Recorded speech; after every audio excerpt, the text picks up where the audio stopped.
I'm blessed. Good to be back. Congratulations on your Wolverines again. Another run. Here we come. I know this. We've been to, I think it is 7 straight Sweet 16s and tournaments we've been in with 3 different head coaches, in fact. So maybe we can retain one or find a coach in John Beeline's case or find a coach that's worthy of retaining, like Juwan Howard was not. So, but the next game we have against Auburn is tough, and it's the team I actually picked to win the tournament. So I'm trying to think. You guys...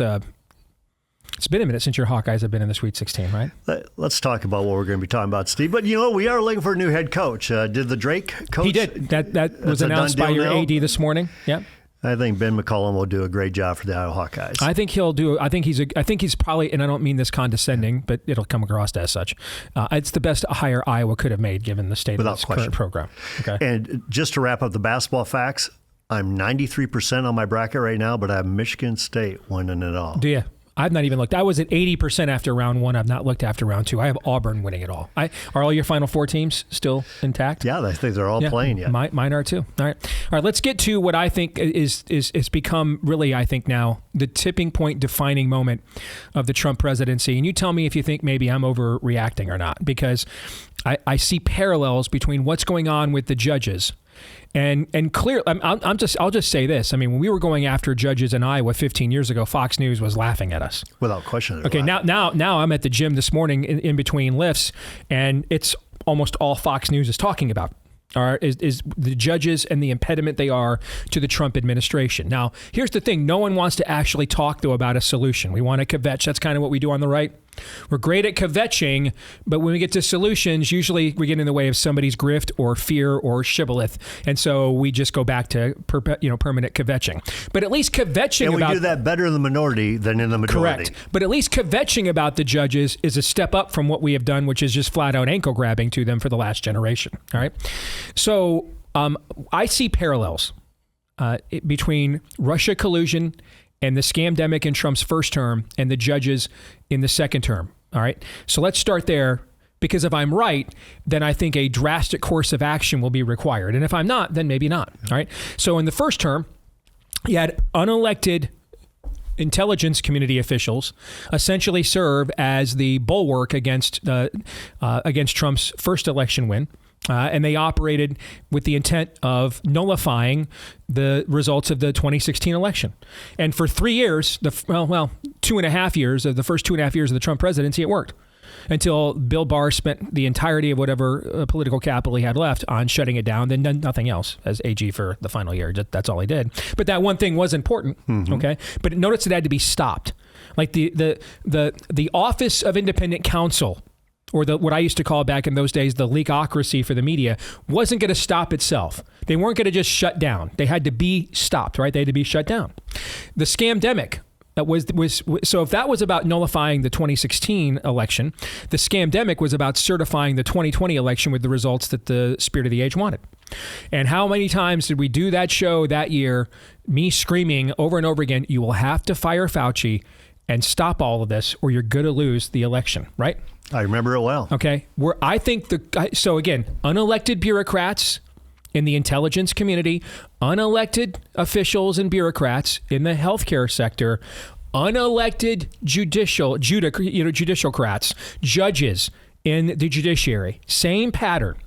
Give the Democratic Party time to regroup. It's scattered right now. It was in 2017 too. Okay. Give it time to regroup, figure out what its battle plan is, have these unelected permanent bureaucracies serve as a bulwark to stymie and disrupt the Trump administration's attempt to disrupt the system. Am I right or wrong?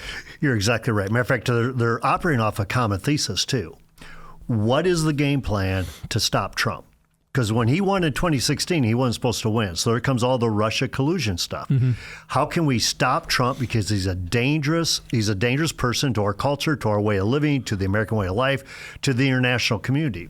They did that with the Russian collusion. You talked about it over and over again with Dr. Fauci, that he is unelected. He doesn't hold he's not de facto president now, but he seemed to be de facto president. So they did it with the scamdemic, the 2020 election, all the mail-in balloting.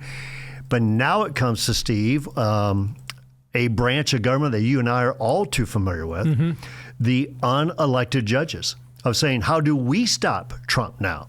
because he's dangerous. So the collusion didn't work, the scandemic didn't work, but now how do we as judges stop Trump at all cost? I think the judicial coup is even more dangerous without question than the other two I mentioned, because much of the last generation of the right, long before Donald Trump was a serious political brand or entity, had already, by and large, surrendered to it, had already, by and large, thought, well, we can play God's game by the devil's rules. We'll play the same game, take power out of the hands of the branches that actually the power was given to, and put it in the hands of unelected bureaucrats in black robes. But they'll be our unelected bureaucrats in black robes. All right. And really, from the Great Society to Obamacare, everything else that the left had done to the country successfully during that period of time came through judicial fiat, everything else. And so we got routed. We played judicial roulette. We all just grabbed red bandanas with every judicial opinion. We went to the table, spun the chamber, and pointed it at the head, and we blew our brains out 9 times out of 10. For every 10% we won, we lost 9, okay? And lost ground on virtually every issue imaginable playing this way. And so there is way more long-standing tradition built in on the right, through institutions like Fox News, for example, in surrendering to this canard than pushing back, which is why, as far as I know, Bob, the only place where there's been even one remotely successful pushback against this is what we did in our home state of Iowa 15 years ago. It is without question. As a matter of fact, what it is Congress has failed to do their job. And they're not even in session right now with all this going on. They're on a 2-week break. They failed to do their job because they want to let the judicial branch do the job. Let the judicial branch take the heat. Mm-hmm. Executives, same way. They just keep You redefine the entire family structure of the country, and it's done by 9 unelected judges, or in Iowa, 7 unelected judges. And Steve, you have law schools for the past 50 years saying, we make law. We determine our own jurisdiction. Law. Right. Yeah. And so that's what they're going in believing. Congress believes it. Trump now is becoming a disruptor to the system, saying, absolutely not. You do not do that. Matter of fact, when we went after those 3 judges, I won't name the name, but there's a legal scholar who said, you can't unseat 3 judges. You can't say that the legislature and the governor has the right to do what I was asking them to do. Mm-hmm. He came to me at a conference about 5 years later. He said, I've been thinking about this. If they would have done what you and I were telling them to do back in that day, mm-hmm. we wouldn't be dealing with all this nonsense today if we would have held the court in check. And now what Trump needs to do is hold the court in check. I don't see... So... If we agree, the Russian collusion hoax wasn't going to stop itself. The independent counsel office wasn't just going to say, we're good here. Sure. They were going to have to be shut down, and they eventually were, right? Fauci and the healthcare bureaucracy was not going to stop itself. They weren't, okay, and look what happened, right? Okay. The judges aren't going to limit themselves, right? I mean, John Roberts has just already sent that memo out late last week. All right. We're not going to limit ourselves. All right. You can impeach a judge that's like impeaching a president. I looked it up. There's been 15 federal judges impeached all time. Okay. The last one was in 2010, and it was because the guy was already convicted of bribery. All right. It requires a 67 vote. It's just like impeachment of a president, sure. A 67 vote threshold in the Senate.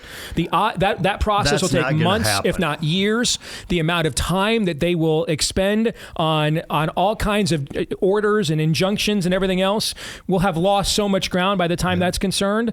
I know DeSantis wants them to do jurisdiction stripping, which means you can limit. You can say there's no judicial review of something. That's mm-hmm. right in the Constitution. Nancy Pelosi did that with Obamacare. With Obamacare. But here's the thing. We can't even pass a budget, guys. We can't pass a tax cut. We're gonna jurisdiction strip. Listen, I love Ron DeSantis to death, but that's like saying, hey guys, first day of kindergarten, trigonometry, open your books. Never happening. If we can't even pass a budget, we can't get people on board for a tax cut, but they're gonna strip the jurisdiction of the judges. Listen, I know it sucks, and it's not the way the system was meant to be, but here we are. It's the same thing as Trump's first term. Nothing good will happen unless he does it. Okay? Nothing good will happen. All the good stuff that happened his first term, he did it himself. Yep. All right? Same thing will have to happen here. The only person that's going to stop the judges will be Trump. Is Donald Trump. If he doesn't stop them, they will stop him. That's the choice. There's no other choice. And what we said even back Or am I wrong on that? No, you are not wrong with that. So you put it back to Iowa. The Iowa legislature passed the Defense of Marriage Act, basically saying marriage between one man, one woman. And the governor signed it. You then get the judicial branch inserting itself, going, you guys are wrong. We're going to redefine this institution on its own. That's where we said, no, the governor should issue his own executive order, say we're going to restore marriage between one man and one woman until the legislature either passes a law saying something different or the people vote on it. And so what Trump needs to do here is say, I'm going to insert my own branch, the executive branch. The judicial branch does not have this kind of power. So Congress and the president, you got Congress and the executive branch. What they should be doing is working together. They should be on the same team right now. The judicial branch is the one that's out of step here. I don't see a way out here other than confrontation. Just let me give you some data points. Trump faced more universal injunctions in the month of February than the Biden presidency received its entire 4 years. This is the presidency that said you could not work at a business that had more than 100 employees unless you were coerced into being an onboarding human experiment for a toxic genetic serum. This is the same administration that said we're going to have wide open borders for drug mules and human traffickers and communists and terrorists. This is the same administration that weaponized the Department of Justice to go after not just its main political opposition, but right down to senior citizens praying at abortion clinics in Tennessee. All right. That one. Trump has faced more injunctions in February than they did their entire 4 years. Because he's going against their game plan. Correct. And their game plan, therefore, to respond is to use the judges to stop him. Trump has been president for 18% of the 21st century. He has been on the receiving end of nearly 70% of federal injunctions, despite that, and 92% of those were from Democrat-appointed justices. This is a judicial coup. They will stillborn his presidency faster than you can say Anthony Fauci, faster than you can say Russian collusion, unless they're stopped. And that's why I think, the civics lesson, you said, bring them into kindergarten and say, here's trigonometry. Well, the civics lesson is here. Congress has the power of the purse. Congress is the one who gets to make the law. The president's got the power of the sword. He gets to execute the law. The judicial branch, if anything, was designed by the founders to be the weaker branch, not the most powerful branch. And we have ceded power forever to these guys to say you're the most powerful one. So Trump has got to be a disruptor in chief right now. And I think he needs to execute and continue marching on. What are they going to do to him? I mean, seriously, what are they going to do to the president if he says, you know what, I'm going to defy the order. I'm going to move forward anyhow. Well, what are they going to do? They can't. There's literally nothing they could do for the very reasons that they don't have the power to even have to make such an order. Right. And so I think we've been, By the way, in Marbury versus Madison, the case that established judicial review, do you guys know what John Marshall's order was against President Hamilton? There wasn't one because he knew he didn't have the power to do it. Yeah. That's why he didn't issue one. Yeah. So I think what it is that this is a time for bold and courageous leadership. Trump has shown from day one, I know I need to take ground now. He cannot cede ground to the courts. All right, I've got about 2 minutes here. If you had a private audience with the president for 5 minutes on this, what would you be telling him right now? Let me take a 5-minute conversation to a 2-minute conversation. I like how you play. I think continue to do what you're doing. The people voted you in for border security, right?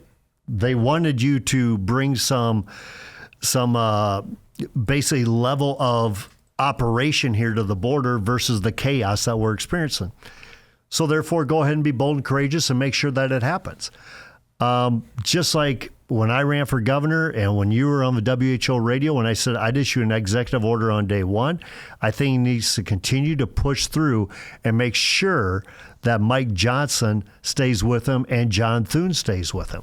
Because I guarantee you the people are with him. He's at some of his highest approval ratings right now. Mm-hmm. Keep pushing this thing through. I think the danger is to say we're going to cede more ground to the courts. Steve, we said for a long time that Trump has been good at exposing everybody. Well, right now he's exposing the judicial system. Amen. He needs to be a disruptor in chief at this point. And probably on a personal note, Steve, just coming back, we talked about this in team meeting. Yesterday, I celebrated the 5th birthday of our granddaughter. And we looked back 5 years ago. And that's when we couldn't visit her in the hospital. We got introduced to her on the front porch and we had a tailgate looking at her. We have to make sure we don't go back to that kind of crazy again. And that means you need leaders that were elected, not leaders that were unelected. I think the fight against the judges in Iowa probably isn't successful without you and I and the role we played in that process. And I think we learned some valuable insights from that experience. No other state had ever undertaken that fight before and then even been successful with it. I think we terraformed some ground, and I think there are some lessons that would be very useful to the Trump team to adhere based on our mistakes and successes. And so next hour, I'm going to open the hour by laying some of those out accordingly. So, Bob, thank you very much. Thank you. Love it. You bet.